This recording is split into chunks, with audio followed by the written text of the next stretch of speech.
And the former Heisman winner, this is Mark Ingram. No gain on the play. It'll be second down. The headshots here of the offensive unit. And what about Brandon Cooks? If he's not a 1,000-yard receiver every year he's healthy in the league, I'll be surprised. Came out of college wanting to be a pro, studied all the best receivers in the NFL before he even got to the league. And on 2nd and 10 now.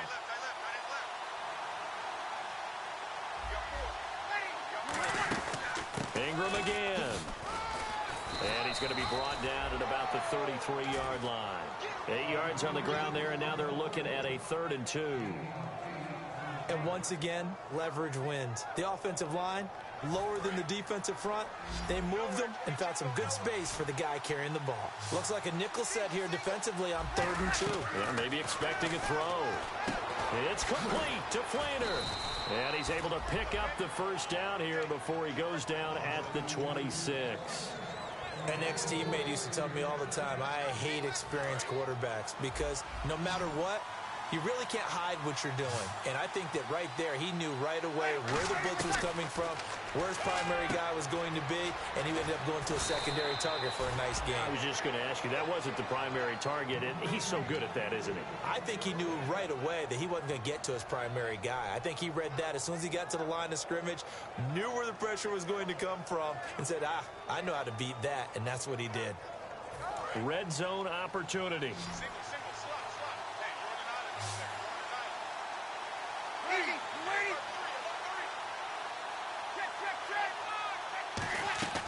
From the gun, it's Breeze.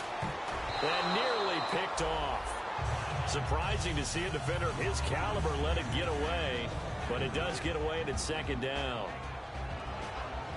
And a quick look at the Buccaneer defensive starters. Darryl Smith is a very reliable linebacker who can rush off the edge and also cover in the secondary.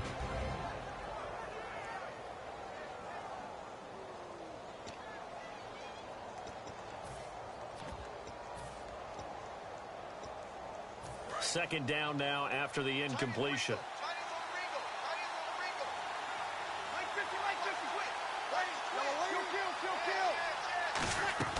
Now Breeze again.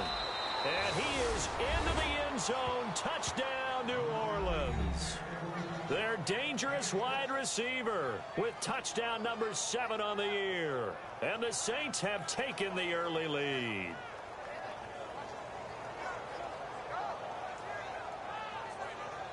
No going for 2. They'll kick the point after.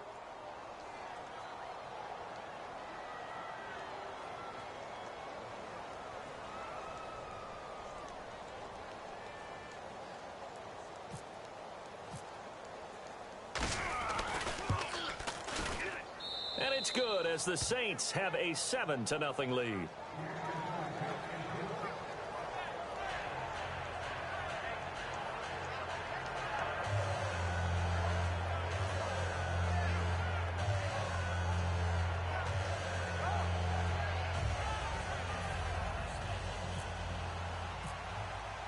Morstead out now following the touchdown to kick.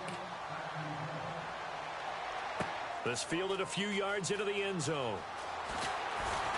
And he'll get it up past the 20 to the 22-yard line. Now the Buccaneers offensive unit back out on the field. And the last drive, the first drive for them, not very good. 3 and out. What do they go to here? Well, you don't look down at your play sheet and say, this is what the problem is. Let's find out who my playmakers are. Get the ball in their hands, and maybe the offense will move a little bit better. Sometimes it's more important to get it to the right people rather than dialing up the right number. Exactly. Or the right play, yeah. That too.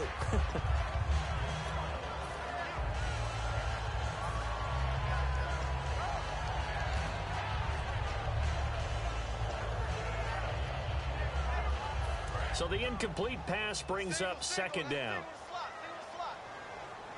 One man on the backfield, that's Martin. Throwing again, Winston on 2nd and 10. The intended target, the tight end, Austin Safarian-Jenkins. And it's 3rd down. It's a tried-and-true formula, and I don't think it'll change for as long as we play football. If someone's trying to throw the ball and you can put pressure on them and make it tough, That's only going to help your defense. Yeah, he's since being hurried. He got rid of it before taking the hit, but incomplete.